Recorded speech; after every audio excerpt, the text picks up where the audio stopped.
Hi, to turn on developer options on Samsung Galaxy S25, go in Phone Settings. From here, you need to scroll all the way down to find About Phone tab. Then tap Software Information and find Build Number.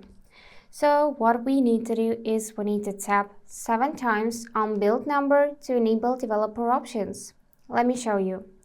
1, 2, 3, 4, 5, 6, 7. And now draw a pattern or enter PIN code. And here, tap OK to allow development settings. And now developer mode has been turned on. To check this, go back in main settings.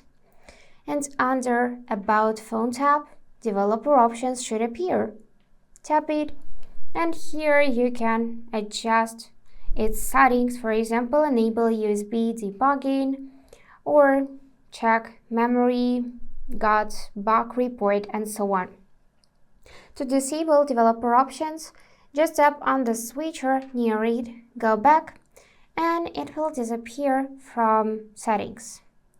So that's it for today. If this video was helpful, please subscribe, like, and comment. And I wish you all the best. Bye bye.